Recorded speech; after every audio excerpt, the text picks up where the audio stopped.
Good morning, students. In last video, we completed our chapter 1, Poonam's Day Out. Now today we will start our chapter 2, The Plant Fairy. Okay? तो यहाँ पे बेटा एक story है. इस story में जो कुछ बच्चे हैं जो कि अपनी दीदी के साथ गार्डन में खेल रहे हैं और खेल में वे काफ़ी कुछ बातें कर रहे हैं और पेड़ पत्तों के बारे में काफ़ी कुछ जानकारी भी प्राप्त कर रहे हैं. अब वो क्या है वो हम यहाँ पे देखेंगे. Okay. Last Sunday we went to a garden in the neighbourhood. पिछले रविवार को हम पड़ोस के गार्डन में खेलने गए थे. We played hide and seek and antakshari. हमने वहाँ पे छुपन छुपाई खेली. हाइड एंड सीक मतलब छुपन छुपाई एंड अंताक्षरी का खेल खेला. We had a lot of fun. हमने बहुत ही मज़े किए. आफ्टर सम टाइम कुछ समय बाद दीदी ने कहा let us play a new game today. चलो हम एक नया खेल खेलते हैं.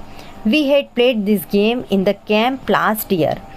हमने पिछले साल के कैंप में यह गेम खेला था. I will become a plant fairy. इस गेम में मैं एक प्लांट फेरी बनूंगी. The plant fairy will call out a name of something and you all will have to touch it. Plant fairy किसी भी एक चीज़ का नाम लेगी और सभी बच्चों को उस चीज़ को टच करना है. ओके. और जो भी टच नहीं करेगा वो आउट. The game begin. इस तरह से दीदी ने प्लांट फेरी का गेम स्टार्ट किया. दीदी said the plant fairy ask you to touch a plant.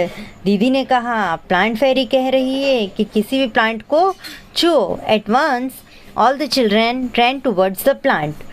और जैसे ही दीदी ने कहा सारे बच्चे दौड़ कर अपने अपने किसी भी एक प्लांट को छूने के लिए निकल गए और अपने अपने प्लांट को पकड़ लिया.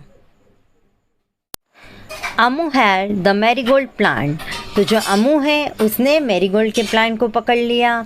Shabnam set touching a jasmine plant. और जो शबनम है उसने बैठकर जैस्मिन के प्लांट को पकड़ लिया. Dayaram caught hold for a neem tree and stood there. Dayaram ने एक मोटे तगड़े नीम के पेड़ के नीचे वहाँ पर वो जाकर खड़ा हो गया. Okay. And Michael touched a mehndi Bush. और जो माइकल है उसने मेहंदी बुश को टच किया या पकड़ लिया. दीदी सेड वेरी गुड. दीदी ने सबको शाबाशी दी. Everyone has touched a plant. सभी ने अपने अपने प्लांट को पकड़ लिया. But have you noticed that all the plants are different from each other. But क्या तुमने ये नोटिस किया कि सभी जो प्लांट्स होते हैं वो एक दूसरे से कैसे होते हैं? डिफरेंट मतलब अलग अलग होते हैं. Didi you are also sitting on little plants said Shabnam. अचानक शबनम ने क्या कहा कि दीदी आप भी छोटे छोटे प्लांट्स के ऊपर बैठी हो. Can you name the plant on which दीदी वॉज सिटिंग. क्या आप उन प्लांट या पौधों का नाम बता सकते हैं जिन पर दीदी बैठी है? ओके. तो इस क्वेश्चन के आंसर के लिए पहले हम दीदी को ढूंढेंगे. ओके. पिक्चर में दीदी कहाँ है बच्चों? तो ये कौन है? दीदी है. तो दीदी देखो आपको दिख रहा है दीदी छोटे छोटे प्लांट्स के ऊपर बैठी है. ये क्या है? आप सभी को पता है कि ये ग्रास है या घास के पौधे हैं छोटे छोटे. Okay. Now the game started again. Game फिर से शुरू हुआ. The plant fairy now said. अब प्लांट फेरी ने कहा touch a tree which has either a thick or a thin trunk. ऐसे ट्री को टच करो जिसका ट्रंक या तो मोटा हो या पतला हो. अब बच्चों यहाँ पे ट्रंक का मतलब क्या हुआ? ट्रंक मतलब जो ट्रीज़ होते हैं वो जिन पर खड़े रहते हैं, जो उनका ज़मीन के ऊपर का पार्ट होता है उसे हम ट्री का ट्रंक कहते हैं. ओके. तो दीदी ने क्या कहा बच्चों से कि ऐसे ट्री को टच करो जिसका ट्रंक क्या हो, या तो बहुत मोटा हो या बहुत ही पतला हो.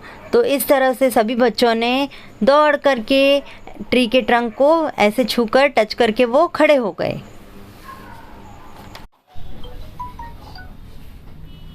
अब बच्चों यहाँ पे मैं आपको पेड़ पौधों के बारे में कुछ जानकारी देना चाहती हूँ.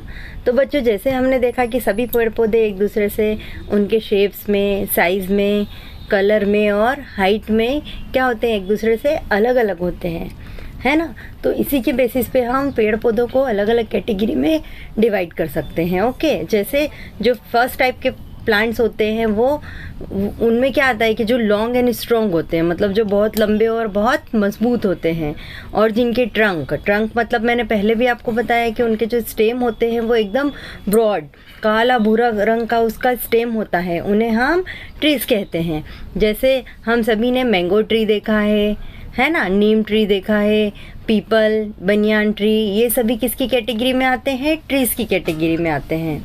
अब जो सेकंड टाइप्स के जो प्लांट्स होते हैं वो ट्रीज जितने लंबे नहीं होते हैं और जिनके स्टेम भी ट्रीज जितने स्ट्रांग नहीं होते हैं, और जो झाड़ी यानी बुशेस जैसे दिखते हैं उन्हें हम श्रब्स कहते हैं। जैसे एग्जांपल के लिए रोज़ है, हिबिस्कस होता है, मैरीगोल्ड होता है, ये सब किसकी कैटेगरी में आते हैं? श्रब्स की कैटेगरी में आते हैं। अब जो तीसरे टाइप के प्लांट्स होते हैं वो हर्ब्स होते हैं। अब हर्ब्स क्या होते हैं? तो जो प्लांट्स श्रब से भी छोटे होते हैं और एकदम छोटे, उन्हें हम हर्ब्स कहते हैं, मतलब वो श्रब से छोटे होंगे। ओके, जैसे एग्जांपल के लिए मिंट है, कोरिएंडर है, स्पिनच है।